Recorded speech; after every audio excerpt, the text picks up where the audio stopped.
Fala, visionários, como estão vocês? Vocês estão bem? No vídeo de hoje eu vim falar mais um pouquinho a respeito da minha experiência na Marinha do Brasil. Você está preparado? Visionários, um dos meus vídeos de maior visualização aqui no canal foi o vídeo que eu conto porque eu saí da Marinha. É um vídeo meio polêmico e tal, e vim fazer aqui mais um vídeo falando até um pouco de coisas boas, né? Inclusive trazendo para a parte de investimento, tá? Então assim, foi meio que uma trajetória, mas eu queria trazer como que a gente monta uma estratégia de longo prazo para você poder alcançar. Então hoje eu vou falar aqui um pouco a respeito da minha viagem de ouro. Eu fiz a minha viagem de instrução a bordo da minha escola Brasil em 2012. Logo em seguida foi quando eu pedi baixa, né? Então eu pedi baixa, na verdade, na viagem. E eu vou contar um pouquinho aqui hoje, vou fazer outros vídeos aí até para a galera que tá entrando e às vezes quer alguma informação. Então a gente fala um pouco do que viveu lá dentro, até para a pessoa se basear se é aquilo mesmo que ela quer e tal, tá? Então antes de mais nada, já deixa o seu like aqui na confiança. O outro vídeo foi muito bem recomendado. Considere se inscrever no canal, caso você ainda não esteja inscrito. E compartilhe aí para a galera que você está estudando junto, ou que viveu na Briosa, né, momentos bons e ruins. Porque existe momento bom e existe momento ruim lá dentro. Só que você tem que saber lidar com isso e fazer as escolhas nos momentos certos. Beleza? Então vamos lá. 2012, embarquei no navio Escola Brasil, já com o pensamento de que não queria mais ficar na instituição Marinha do Brasil. Isso acabou facilitando um pouco, tá? Minha viagem, vamos dizer assim. Minha viagem acabou sendo um pouco mais branda. Eu, na época, estava como cabo, hidrógrafo e navegador. Então fui designado para navegação, propriamente dita. E quando eu cheguei e falei com o meu supervisor que eu já era baixa, né? Ele meio que se assustou, mas perguntou, cara, mas como é que vai ser? Você não vai querer nada e tal? O que você quer? Eu falei, não, sube. O que for da profissão, eu quero inclusive aprender mais e fazer o melhor possível. Tudo aquilo que não for da minha profissão, eu vou negar. Até porque eu estou saindo, então eu não quero me lesionar, não quero me machucar, nada. Tá? Então assim, o primeiro ponto que existe quando você vai fazer a viagem, né, que o pessoal chama a viagem de ouro, né, que é, na verdade, a viagem de instrução de guardas marinhas, a viagem é feita para os guardas marinhas que estão saindo da escola naval, né, estão se formando, é a prova prática deles, posso dizer. O primeiro ponto é, você sofre demais no período da preparação. Então a viagem, né, a comissão tem 1 ano praticamente de duração. Alguns profissionais dobram, então eles ficam 2 anos. Por quê? Porque você simplesmente não pode zerar a guarnição do navio e simplesmente colocar outra. Então alguns profissionais são escolhidos para poder permanecer num 2º ano e passar ali as instruções para a nova tripulação. E assim sucessivamente, né? Todos os anos acontece. Na minha profissão sempre dobra 1, tá? Então sempre dobra 1 hidrógrafo e navegador, que é o chamado de HN, né? Lá na Marinha. Embarquei, e aí o primeiro ponto, tá? Você acaba fazendo diversos serviços que não são inerentes à sua profissão. Principalmente o ciclo de cabos e marinheiros, tá? Marinheiro é o cargo de entrada, depois você cursa e vai ser promovido a cabo. Posteriormente a sargento, né? 3º sargento, 2º sargento, 1º sargento, suboficial. Isso até então na minha época. Houveram algumas mudanças agora há pouco tempo. Então, eu estava como cabo HN, porque eu fui fazer a viagem de instrução, tá? A viagem é selecionada para os profissionais mais pontuados ou seja, aqueles que tiveram mais tempo de embarque, mais dias de mar, então existe uma pontuação, e essa pontuação tem uma classificação, que nem sempre ela é corrida, então ela ali é uma base, mas nem sempre o primeiro colocado é o que vai dessa pontuação, tá? Existem lá as indicações, alguma coisa assim feita pela diretoria de pessoal, então às vezes tem algum empecilho, algum impedimento que o primeiro colocado não vai, tá? Vale ressaltar que é uma viagem voluntária, beleza? Então é uma viagem que você é voluntário para ir. Sai a lista, né, para você informar se você é voluntário ou não. Depois dessa lista, sai a lista de convocação para você, né, desembarcar de onde você está servindo e embarcar no uniforme 27, no navio Escola Brasil. E durante o período de preparação, você ainda pode até desistir, tá? Antes da viagem. Você pode desistir e não ir. Teve campanha que desistiu ali na semana de suspender, ele não quis. Né? Preparou todo o navio e na semana de suspender ele não foi viajar. Outro detalhe bacana da viagem é justamente a questão da divisão de ciclos. Então vamos dizer, o pessoal terceiro sargento para cima tem uma situação um pouco mais tranquila, tá? Já os cabos e marinheiros, além de ter uma escala mais apertada, se inventa serviços para esse pessoal, tá? Então, por exemplo, no outro vídeo, se eu não me engano, eu falei a respeito de um piso que, né, foi mandado remover cera e encerar novamente, o piso seria trocado no dia seguinte. Então, são serviços desse tipo que não haveriam necessidade de acontecer, né? Entendo que assim, 5h30 da tarde, o pessoal está trabalhando muito ali, fazendo toda a preparação do navio e simplesmente por um capricho a galera ficou até tarde. Né? Eu lembro que nesse dia eu saí era 10h20 da noite, para no outro dia estar às 6 da manhã no navio. Então, e era uma distância boa da base do Rio até a minha casa.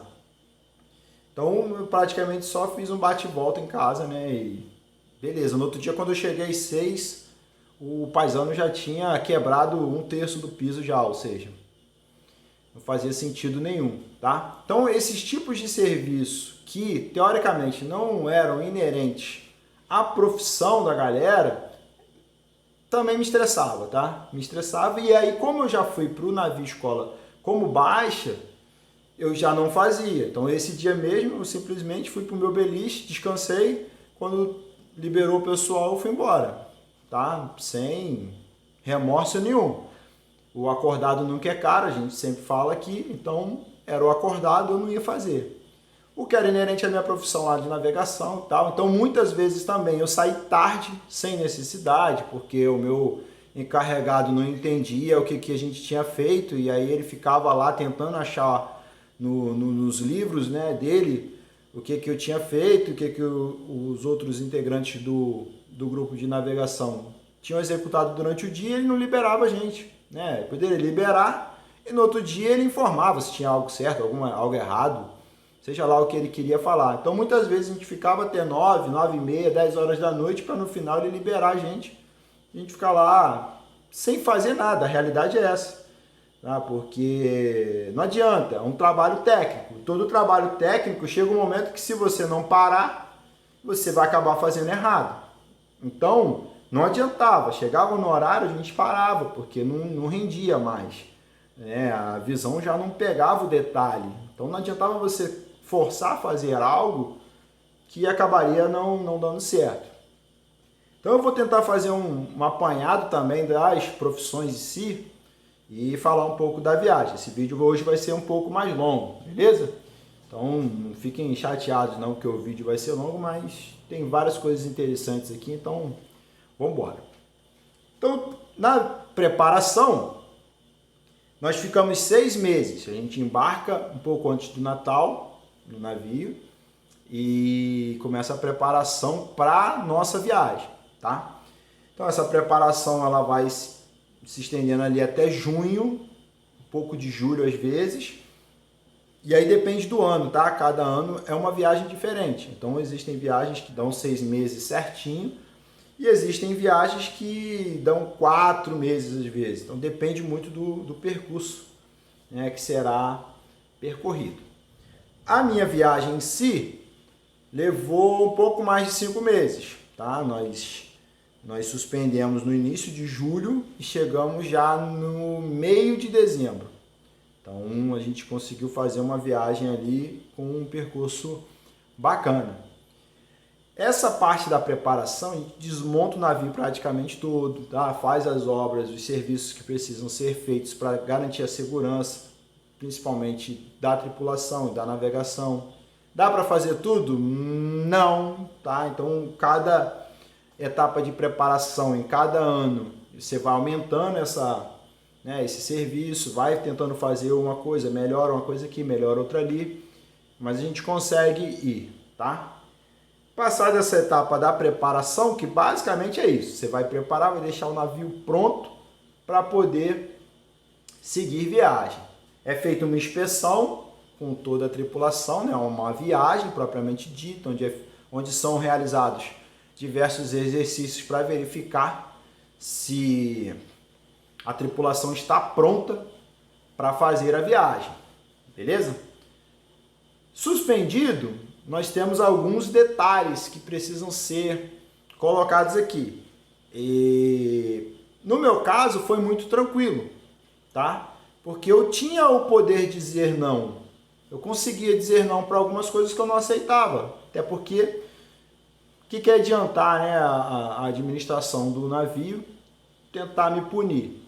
Porém, o restante do pessoal, né, ou seja, o pessoal em si, que na verdade pouquíssimos estavam na minha condição, só eu, no final só eu e mais um, mas a maioria trabalha com muito medo, né? São ameaças de não permitir que você seja promovido, de reduzir o seu conceito, que é muito contado dentro do meio militar, ameaças de prisão propriamente dita, tá? Então existem punições em que você pode realmente ficar preso, né?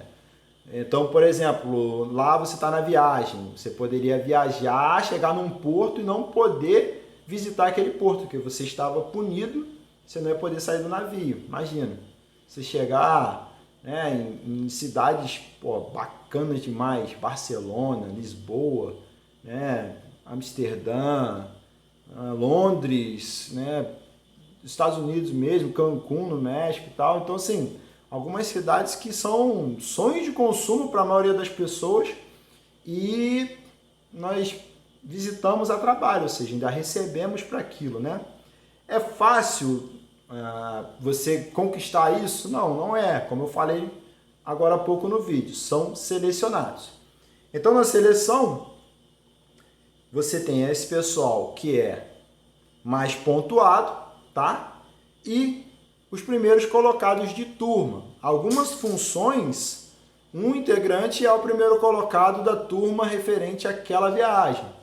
Tá? Então existe uma turma e os primeiros colocados de curso recebem a premiação de fazer o navio escola, a viagem de ouro, né? A viagem de instrução de guarda-marinhas. E aí, no curso de hidrografia e navegação, eu fui o primeiro colocado no curso de cabo e tive o ingresso garantido em 2012 para o navio escola. Embarquei lá, como eu já falei no vídeo, já embarquei informando que eu era baixo e a gente suspendeu em julho. Suspendendo, nós saímos do Rio de Janeiro, tá? E o primeiro porto que nós fizemos foi Natal, ainda no Brasil. Tivemos alguns problemas em relação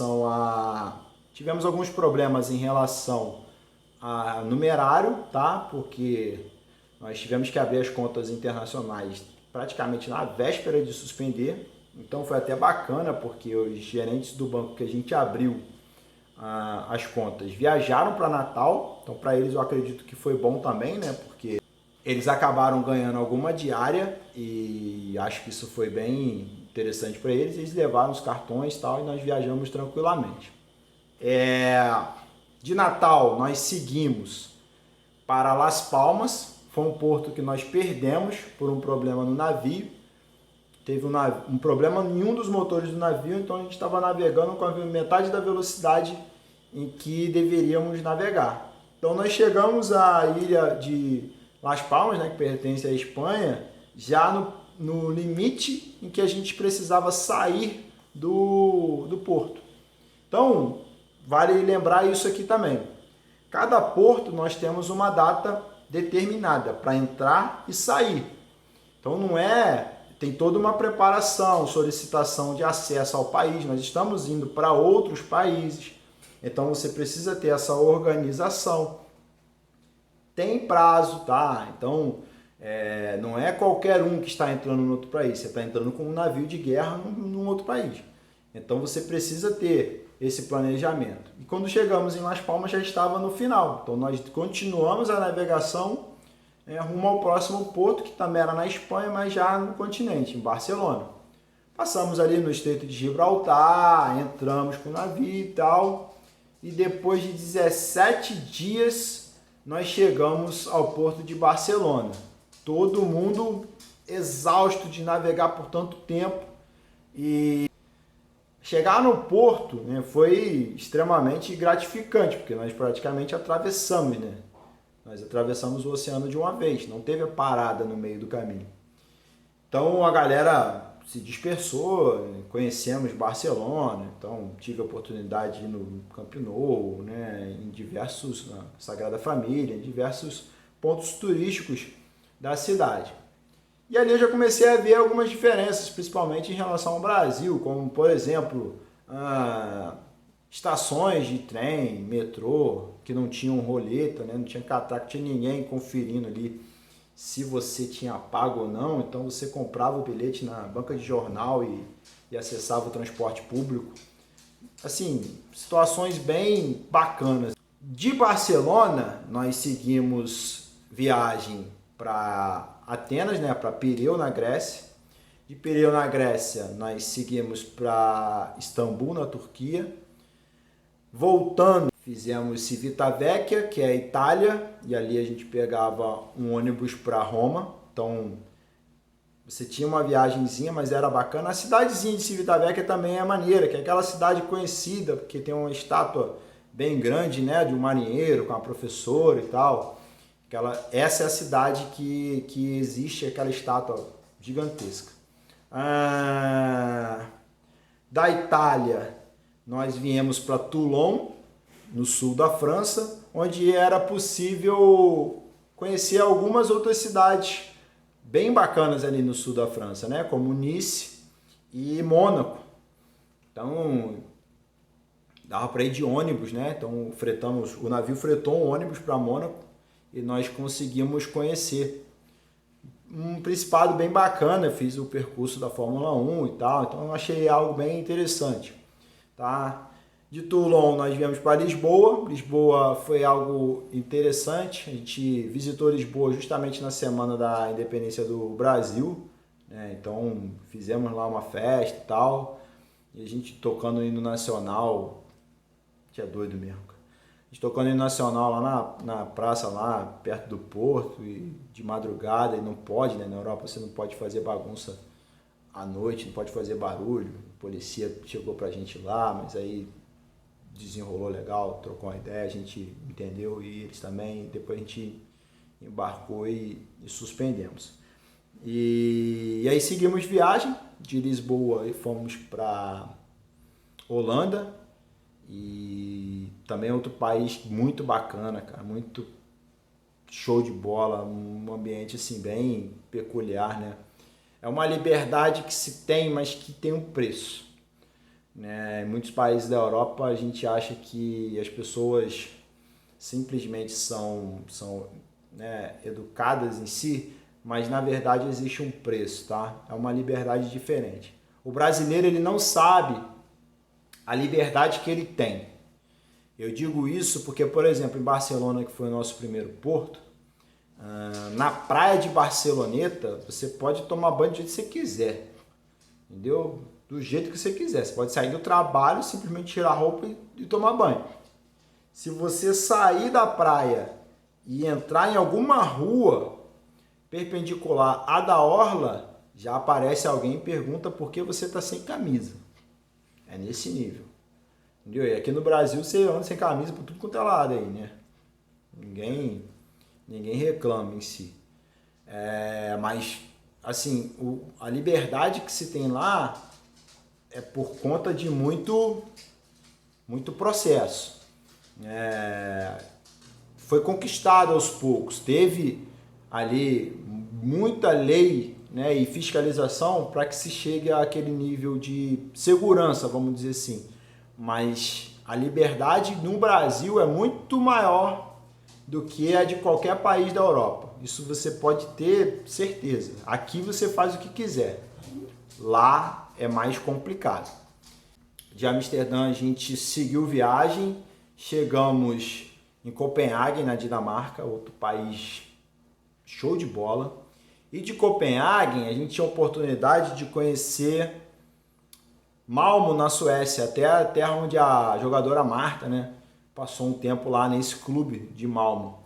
Então tem um trem, passa por debaixo do canal e você entra no trem em Copenhague, passa numa parte de superfície, desce um túnel que passa por debaixo do canal e chega na cidade de Malmo. Então, assim, uma viagem bem bacana também. Foi mais um país que a gente colocou na conta, né, porque era muito próximo. Na Holanda também tivemos a oportunidade de ir na Bélgica, que era muito pertinho, mas eu não consegui ir, tá? Alguns colegas foram, eu não consegui ir no dia, acho que no dia que o pessoal foi eu estava de plantão. E aí, até para elucidar um pouco como que funciona a viagem funciona da seguinte forma. Você suspende daqui e aí é feita uma escala de serviço. Então, em cada porto que a gente atraca, começa a contar a escala. Então, por exemplo, para os cabos, a escala era 3 por 1. Ou seja, você ficava 3 dias sem dar o plantão e um dia você estava de plantão, tá? Então, por exemplo, se você chegar num porto e você está de plantão na chegada, depois você vai ficar 3 dias de folga. Se aquele porto tiver 4 dias, beleza, você deu o plantão no primeiro dia, vai ficar 3 de folga. Você vai estar de novo na chegada do próximo porto. Se aquele porto tiver 3 dias apenas de estadia, você tiver de plantão no primeiro dia, você vai ficar 2 de folga, vai chegar folgando no primeiro dia do próximo porto e estará de plantão no dia seguinte. Então é assim a escala, tá? Só que para os cabos e marinheiros, né, existia uma diferença, porque nós tínhamos alguns outros, a gente chama de faina lá, tá? Mas eram alguns serviços extra. Que serviços eram esses, tá? A gente dava apoio a um coquetel, em todo porto tinha um coquetel para as autoridades locais, e a chamada faina de mantimentos, que era o quê? Receber, né, o material de bordo para alimentação mesmo, propriamente dito, tá? Então, em todo porto chegava uma carga de alimentos e a gente precisava abastecer o navio, ou seja, pegar no cais do porto e entrar com aqueles alimentos até os respectivos paióis. É uma operação grande. A minha viagem, se eu não me engano, eram 440 tripulantes, onde uma era do gênero feminino, né? Era uma oficial da Marinha Mercante, que tinha sido a primeira colocada no curso dela e aí foi viajar conosco. E aí tinham esse tipo de serviço, tá? E aí o que acontecia? Existia uma escala para isso também, somente para cabos e marinheiros. Então, você poderia estar de plantão e no dia seguinte estar numa faina dessa. E aí você não aproveitava tanto assim o porto. Dava para ir? Dava, mas você já diminuía um pouco ali seu alcance. E foi isso que aconteceu em Amsterdã. A gente estava de plantão no meio e acabou que eu não consegui ir na Bélgica, né, que era muito perto ali, dava para ir de trem também, era muito rápido. Mas de boa, eu aproveitei bem. E essa condição das fainas tinha algumas peculiaridades. Porque, por exemplo, a de mantimento não tinha o que fazer, era pegar o mantimento e colocar no paiol, né? Existia um paioleiro de serviço que era escalado para aquela fana específica, tá? E esse camarada, ele fazia ali a gestão ali dos paióis. O que normalmente eu fazia? Existia o paiol de mantimentos, né, secos e a frigorífica. Eu já desenrolava com o paioleiro, a gente dividia a equipe, uma levava para o paiol seco e eu já pegava a chave da frigorífica ou vice-versa e tentava já organizar para a gente terminar o mais rápido possível o serviço. Então era um serviço até que eu gostava, porque a gente já fazia ali um negócio já bacana ali, a equipe normalmente era a mesma, porque era uma escala. Então quando mudava um ou outro, mas todo mundo já entendia ali o que tinha que fazer, a gente acabava muito rápido aquilo ali. Era um negócio ordenado, a gente conseguia concluir bem rápido. E tinha o coquetel que dava confusão, porque existia um documento dizendo o que cada função fazia no coquetel. Só que o responsável pelo coquetel queria que nós, que éramos do apoio e tínhamos as nossas funções determinadas já através de documento, a minha função, por exemplo, era dar apoio à parte de operações, eletrônica, comunicação, apoio na iluminação do hangar, né, para poder receber ali os convidados para o coquetel e tal. Então a minha função basicamente era uma função técnica. Ele queria que eu colocasse uma roupa de servir e ficasse bandejando. E eu já sendo baixo, né? Então as 3 vezes que me escalaram deu ruim, porque eu não colocava, eu colocava meu uniforme e ficava lá à disposição, com o rádio preso na cintura, 2 extras, caso algum falhasse, e ficava ali, né, tocando ali e verificando. E os caras ficavam revoltados, mas ia fazer o que comigo? Eu já não fazia mal a ninguém mais, não adiantava me punir, porque ia fazer o quê, né? E assim, por isso que eu falo que a minha viagem foi mais branda, mas para a galera que realmente tinha que fazer, seja por medo ou por respeito, sofreram um pouco mais, tá? Então, existiam essas 2 fanas que aumentavam, né, o serviço da rapaziada, principalmente cabos e marinheiros nos portos. Mas a cinemática de folga era basicamente essa. E aí, seguindo viagem de Copenhague, nós visitamos Hamburgo, então nós pegamos um canal, né, muito bacana, e aí teve uma experiência muito maneira que infelizmente na época eu não filmei. Quando nós passamos à frente de um clube que fica dentro desse canal, eles tocaram o hino brasileiro, cara. E aquilo, na hora aquilo me arrepiou, tá ligado? Porque assim, a gente, passando com o navio ali e tal, indo pro porto, e de repente eles arriam a bandeira da Alemanha e eles içam a do Brasil, cara. E eu não sei que clube era aquele, que era, se era brasileiro que morava lá, entendeu? Não sei, mas eu sei que sim, arrepiou legal. A gente passando e aí o hino nacional brasileiro tocando e tal, aí a gente correu lá, arriou a nossa bandeira também, depois içou, né? É um cumprimento, é um cumprimento que a gente faz. E eles içaram também e tal, então achei uma parada muito bacana, muito maneiro mesmo. E aí teve outras experiências também parecidas, né? Que aí durante o vídeo que eu vou contar. Mas chegamos em Hamburgo, uma cidade também muito maneira, muito bacana mesmo. Aproveitamos bem lá, tava tendo festival de música na época na cidade, então assim, uma cidade que não para. Por exemplo, os restaurantes funcionam 24 horas, né, e tal. Então assim, foi uma estadia muito bacana também, tinham alguns brasileiros lá.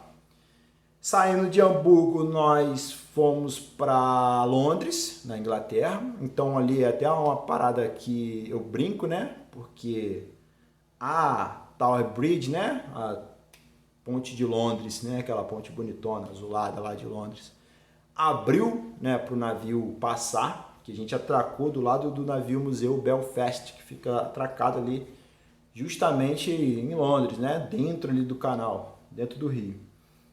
E para sair novamente a ponte se abriu, né? Então nós fizemos a ponte abrir para passarmos.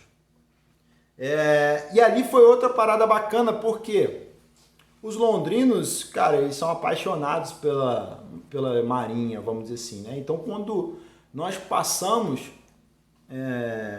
pelo canal, as pessoas iam nas janelas, cara, acenar pra gente. E, assim, sinal de educação, eu sempre que estava em águas restritas, né? Que são canais, entradas de porto e etc., eu sempre estava na asa ali, logo ao lado do passadiço, que é a sala de comando do navio ali. Então, eu sempre estava na asa ali, de bombordo, né, do lado esquerdo, para quem não sabe. E, pô, a gente acenando ali, né, pro pessoal e tal. Então, muita gente indo pra janela, tal, acenar pra gente, cumprimentar. Então, achei algo também muito interessante, porque não era um navio da Marinha inglesa, né? Um navio da Marinha brasileira. Então, algo interessante, assim, de se ver, né? Um outro povo cumprimentando a gente e tal. Então, aquilo também me arrepiou. Saindo dali, a gente atracou no porto de Le Havre, que é na França. 2 horas e meia de trem-bala para Paris, onde viajamos, tá? Então, assim, uma parada bacana, eu não bebo. Vou dizer assim, hoje eu degusto alguma coisa com álcool, mas eu não bebo igual o brasileiro bebe, vamos dizer assim. Então isso me fez economizar uma quantia considerável, porque a galera que bebia gastou um dinheiro, gastou uma nota. Só um amigo meu em Barcelona pagou 7 euros na época numa Heineken. Então, para você ver a diferença, né? Quanto que esse camarada gastou aí se ele fosse bebendo em todos os portos. E isso me fez ganhar um bom dinheiro ali. Chegando em Paris, teve alguns problemas, que não teve como fretar ônibus e aí teve gente que foi para Paris e ficou na rua, né? Ficou lá na Champs-Élysées, né? A gente sofre às vezes um pouquinho para poder dedicar ao evento, entendeu? Eu fiquei de boa, né? Tava com o meu grupo e tal, então a gente conseguiu um hotel, até numa posição boa, perto do metrô.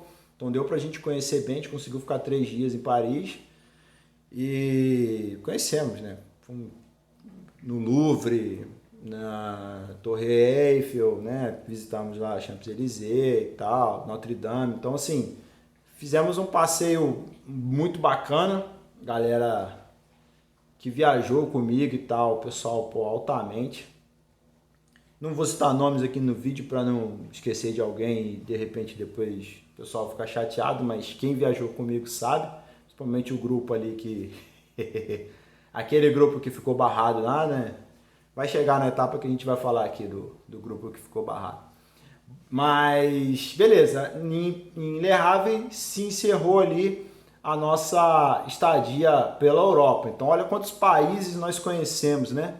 Nós conhecemos a Espanha, a Itália, Turquia, França, Grécia, Holanda, Dinamarca, Alemanha, o norte da França, a Inglaterra. Aí no meu caso eu ainda fui, né, no Vaticano, em Mônaco e na Suécia. Foram extras ali, mas que o navio não atracou lá, mas a gente conseguiu conhecer. E ali a gente atravessou o continente de volta rumo aos Estados Unidos. Então a gente saiu da França e atravessamos rumo aos Estados Unidos. O meu aniversário cai em outubro e no dia que a gente estava passando ali próximo de onde o Titanic afundou, mais ou menos naquela posição, a gente pegou um mar que estava batendo muito, tipo, a proa do navio entrava na água e jogava para cima, entendeu? Então, assim, foi um aniversário meio problemático. E passei o dia comendo doce, né, para tentar ficar pelo menos estável. E aí tinha um horário. Então, quando a gente estava navegando, nós rodávamos os quartos, né, de hora. Então, tinha ali 0 às 4, né, o 4 às 8, o 8 às 12, e aí voltava o meio-dia às 4 e tal. Então, a gente dava um plantão 3 por 1 também.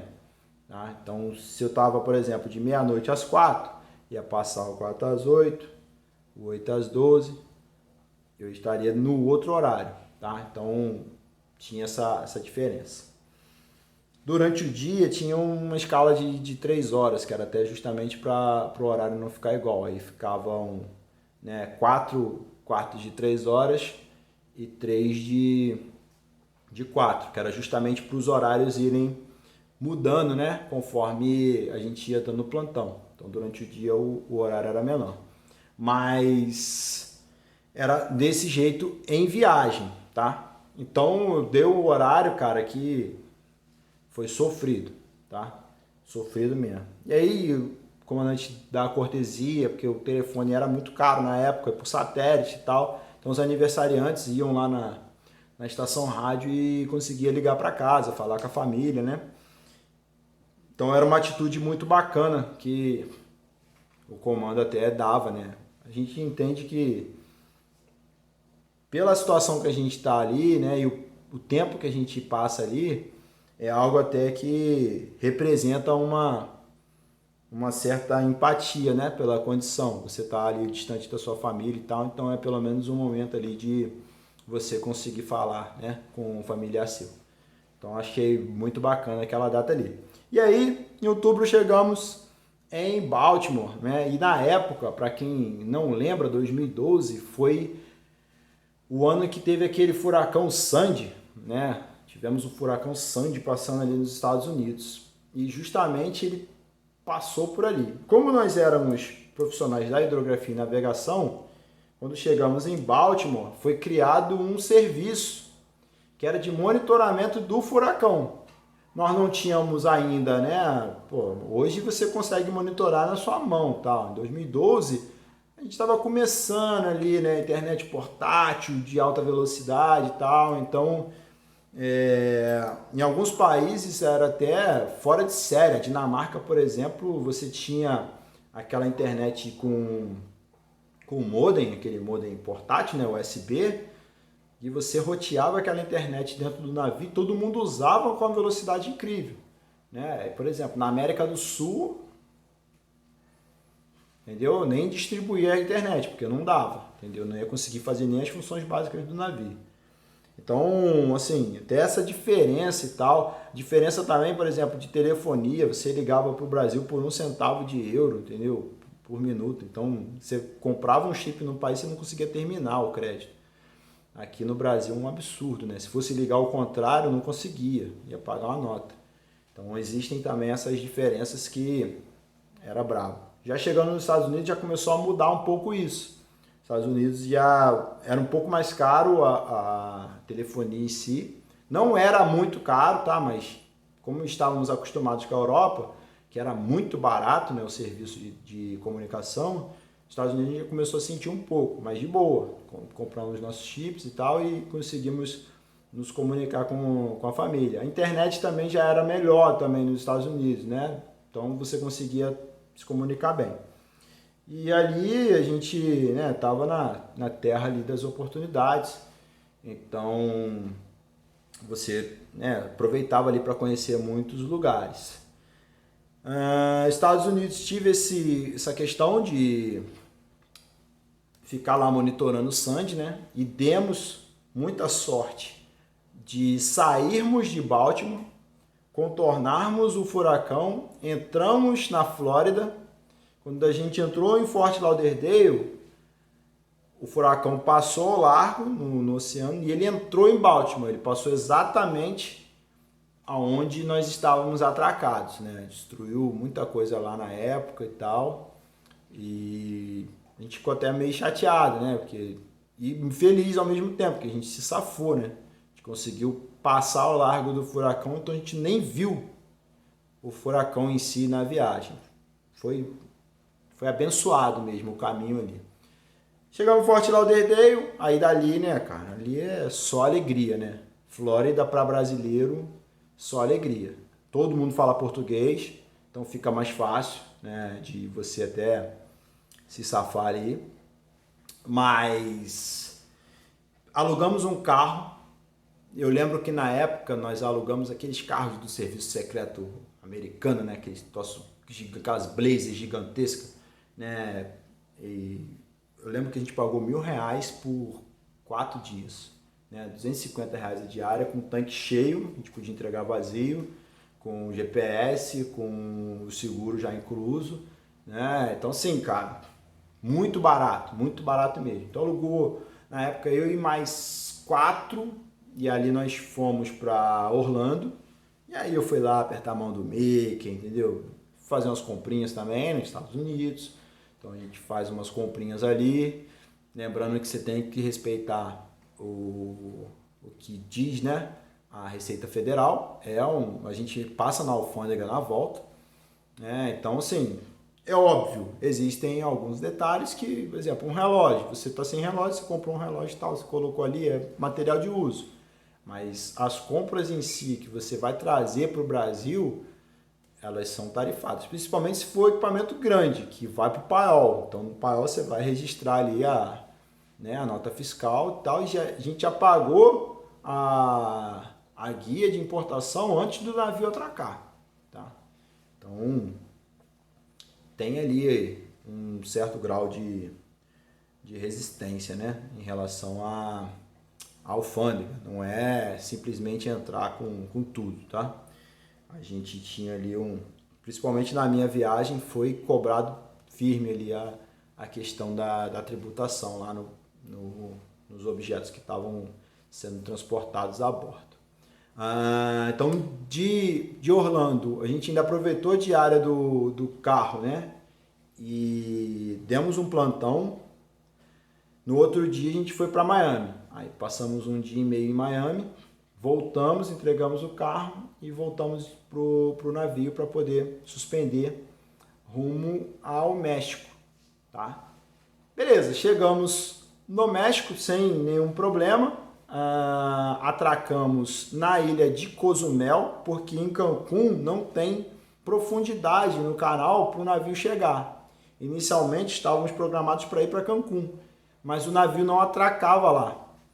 Os cruzeiros que vão para a região de Cancún, eles atracam em Cozumel, é uma ilha, fica aproximadamente 40 minutos de ferryboat do continente, e atracamos lá, e o meu plantão era exatamente no meio. Nós ficamos 6 dias no México, e eu tinha dado o último plantão nos Estados Unidos, então eu fiquei 3 dias de folga, a gente foi para o continente, ficamos 3 dias em Cancún, voltamos, demos o plantão e ficamos mais 2 dias em Cozumel, que também é um lugar incrível, tá? Mas Cancún, o nome, né, já chama e tal, então assim, já é algo mais complicado, né, de você simplesmente falar que não fui para Cancún, né? Ali eu arrumei um problema com a Dona Maria, né, com a minha esposa, e que eu prometi para ela que nós voltaremos para um dia em Cancún, né, eu com ela. E aí tive que cumprir, mas isso fica para um outro vídeo aí pra gente contar até como é que foi que eu consegui ir para Cancún sem pagar nenhuma passagem, tá? De Cancún, nós recebemos, ali tem um fato interessante, nós recebemos na época a equipe do Ernesto Palha, né? Na época fazia aquele programa Globomar, e ele fez a travessia entre Cozumel, né? Entre o México e a Colômbia. Só que tinha algo interessante, como eu já tinha declarado que era baixa, e nos Estados Unidos nós simplesmente cortamos o cabelo na máquina zero, né? Todos os cabos e marinheiros cortaram o cabelo na máquina zero, tipo, foi um desafio que um barbeiro fez pra mim, né? E eu tava com cabelão, um cabelo gigante, e eu falei assim, cara, eu vou cortar o cabelo na zero hoje. E ele simplesmente falou assim, cara, duvido que você vai fazer isso. Se você fizer, eu faço também. Eu falei, então vamos embora. E aí cortei o cabelo na zero na época, e rapidinho cresceu, né? E aí o barbeiro cortou também, aí nisso todo mundo olhou, tava, vou cortar também. Isso incomodou um pouco, tá? A administração do navio, eles ficaram meio assim, meio perdidos, por que esses caras estão arrumando, né? Porque não faz muito sentido todo mundo cortar o cabelo desse jeito e tal. Eles pensaram que nós estávamos fazendo algum tipo de revolução, alguma coisa do tipo. E não tinha nada, era só isso, só tinha acontecido isso, entendeu? Foi uma zoeira que acabou todo mundo aderindo e beleza, de boa. Com isso, saiu uma lista, né, uma lista dos militares que não poderiam falar com a equipe da Globo, cara. Então, assim, foi algo até engraçado, né? Porque como é que você não vai falar, né? E aí o primeiro da lista era eu, os próximos da lista era quem andava comigo, né? E aí depois tinham alguns casos lá isolados, mas o grupo principal era a galera que andava comigo. E, assim, eu já tinha feito, né, comissão Pantártica e tal, então a gente tinha contato do pessoal da Globo, que sempre estava fazendo reportagem, né, a respeito da Marinha. Então, assim, não fazia sentido nenhum, cara, entendeu? E de boa, acabou que tava de plantão e o Ernesto subiu com a equipe dele e tal. Eu aproveitei para pedir para configurar a câmera que eu tinha comprado, até para tirar umas fotos e tal. Então, assim, adiantou de nada, entendeu? Só palhaçada mesmo, besteira. Chegamos na Colômbia era a parada já começava a ficar mais estranha. Nós vínhamos de lugares extremamente seguros. E aí quando a gente chega na Colômbia é América do Sul, né, cara? Aí você já começa a ficar meio preocupado. Inclusive situação de assalto, né, de armamento e tal. Então, e o seguinte, da Colômbia para baixo, os portos eram só de 2 dias. Só em Buenos Aires, né, que seria o último porto, que nós voltamos a ter um porto de 4 dias. Então a gente passou Colômbia, e aí sim, saindo da Colômbia, nós fizemos uma experiência também que é muito bacana, que é passar no Canal do Panamá, para ir para o Pacífico. Então assim, passar por ali, cara, é algo que você vê como o ser humano é grandioso, velho.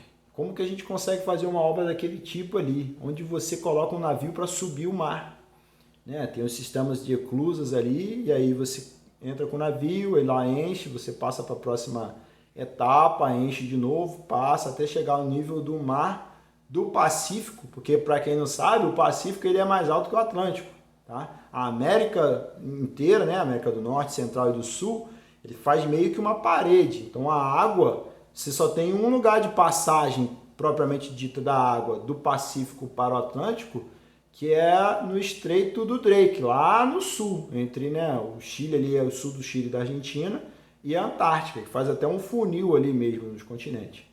O Panamá você passa com água, mas é um canal estreito, né? Então não tem força em si para passar. O Estreito do Drake lá embaixo, que é bem perigoso, né? E quando você vai do Atlântico para o Pacífico, o navio literalmente sobe o mar, tá? Mas extremamente agitado. Então nós tivemos essa experiência de passar no Canal do Panamá, sair do outro lado, e aí descer o Pacífico, né? E nos países aqui da América do Sul, né?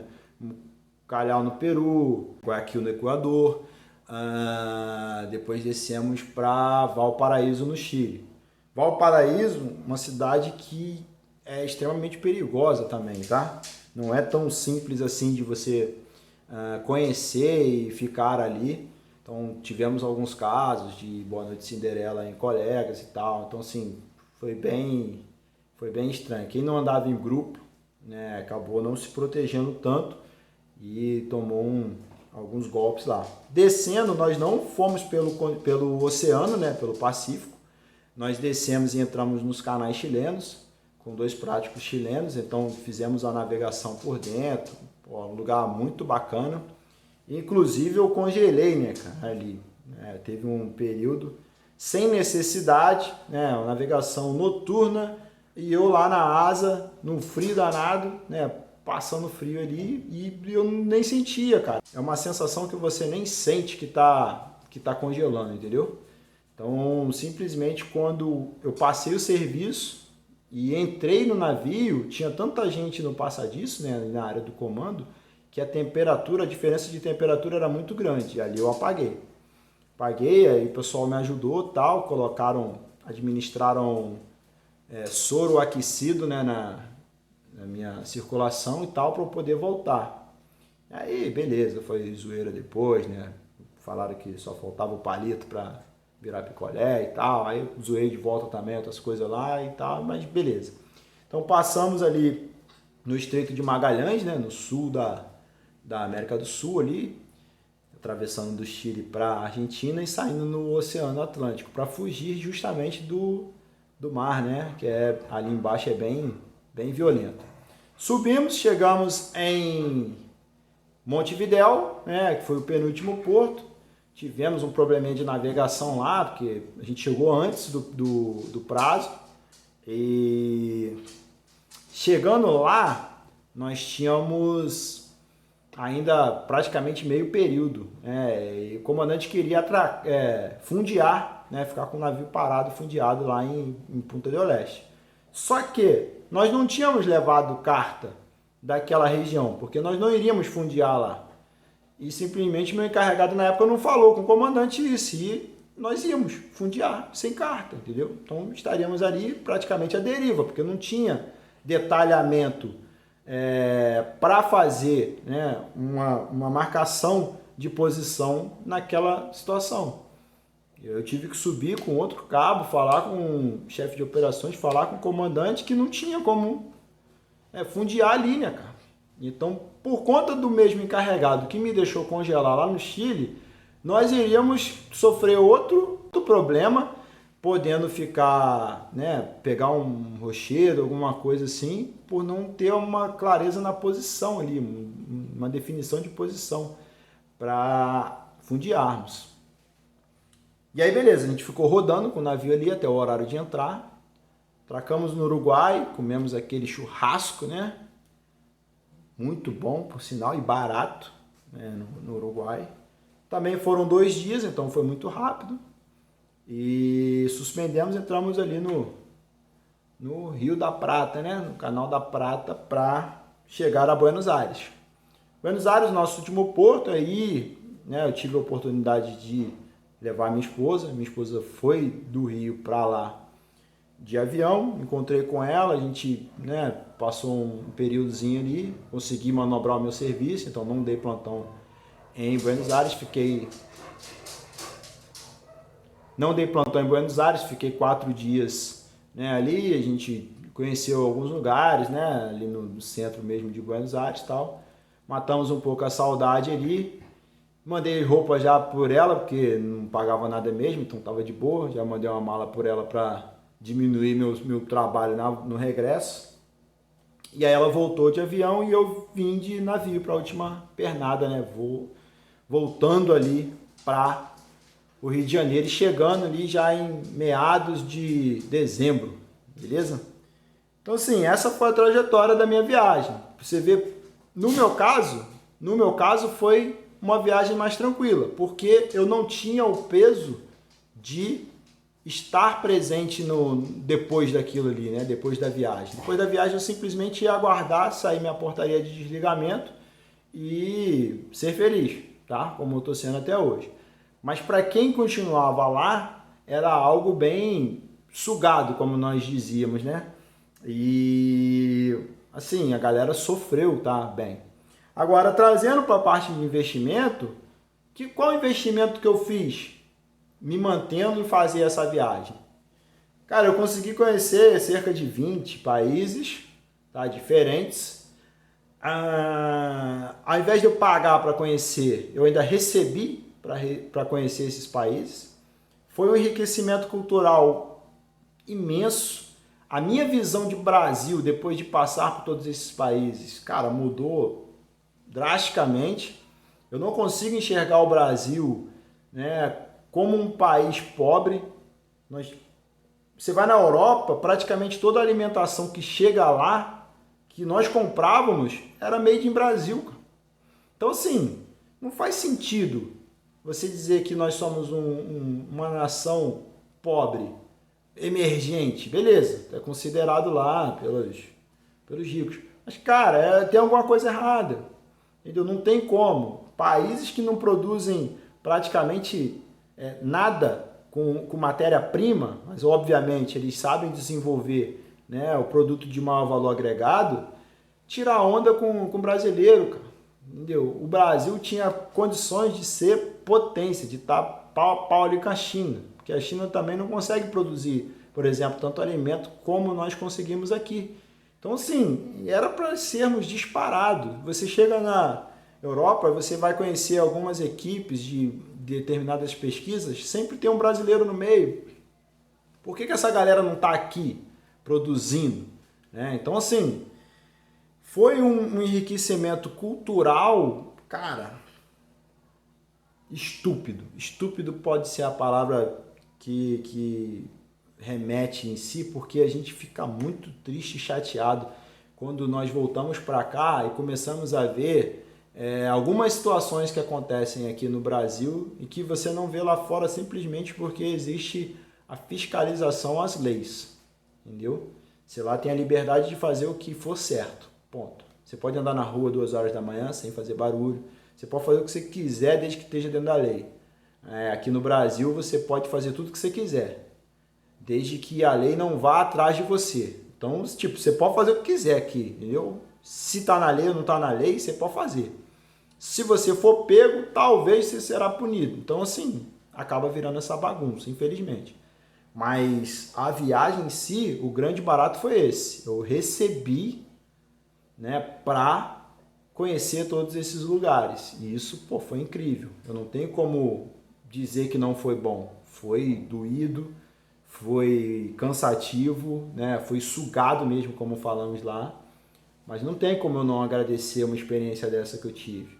E tive outra, vou gravar outro vídeo falando sobre a expedição antártica, né? Que eu também tive a oportunidade de participar. E aí tem até uma coincidência, né? Que eu fiz as duas 26ª. A 26ª viagem de instrução, que foi em 2012, né? Para a Guarda Marinha, que foi na navio escola, né? A viagem de ouro. E eu fiz a 26ª Operantar, que foi em 2008. Né? Então, assim, foi até coincidência ali o número das expedições. Mas isso fica para um outro vídeo. Esse vídeo aqui já está bem longo, mas ainda não consegui contar os cenários, né, cara? Então vou ter que fazer outro vídeo aqui contando alguns cenários aí. Mas eu tenho que consultar a galera para saber se eu posso, né, contar algumas coisas. Não pode ser assim, né, cara? A gente tem que consultar. Então, assim, é uma viagem muito boa, tá? Muito bacana. Não minto para vocês. O trabalho é árduo, é grande, o pessoal sofre. Então, assim, não é barato que, né, pagam para nós, até porque cada função, né, em si, cada graduação e posto recebe um valor diferente. Você não recebe pela sua profissão, e sim pela sua graduação. Mas, assim, é gratificante. Não dá pra... Eu não aconselharia um cabo que vá continuar na Marinha aí, mas vai ter que ter, né? Então vai ter que ter os voluntários, mas eu não aconselharia um cabo fazer, tá? Marinheiro ali, às vezes o marinheiro também já está querendo ir embora, tal, então é uma experiência que para ele é bacana, mas financeiramente acaba não compensando, porque você trabalha como cabo marinheiro, você acaba trabalhando demais e ganhando menos, porque, como eu falei, a remuneração é pela graduação. Então acaba que não é tão interessante. Já de terceiro sargento para cima, é só ir e ser feliz, cara. Vai ganhar um dinheiro, vai conhecer muito lugar, se dobrar então, espetáculo. Entendeu? Então, assim, essa foi a minha viagem, tá? Muito boa, por sinal. Excelente viagem. Espero que esse ano a viagem seja melhor. Ano passado acabou que, por conta do período que a gente está passando, a viagem foi mais curta, né? E infelizmente esse ano ainda não tem nada certo, né? Sobre abertura de países e tal. Então espero sinceramente que a viagem volte a ser ali pelo menos parecida com a que eu fui, que é o que eu fiz, né? Foi uma viagem muito interessante. E é isso, tá? Então, trazendo especificamente para o investimento, é isso. Voltei ali com capital que acabou me ajudando no período que saí, e esse capital foi usado justamente para minha subsistência durante um tempo. Por não beber, isso me ajudou muito, e aí teve alguns outros detalhes que de repente a gente vai contar em outros vídeos, né? Porque aí já são detalhes, a gente consegue fazer uns vídeos mais curtos e já era mais complicado, tá? Então, pessoal, essa foi a minha história, esse foi o meu ano lá na Navio Escola Brasil. Espero que vocês tenham pego aí uma base. Para quem já fez aí, de repente relembrou, para a galera da minha viagem aí, né?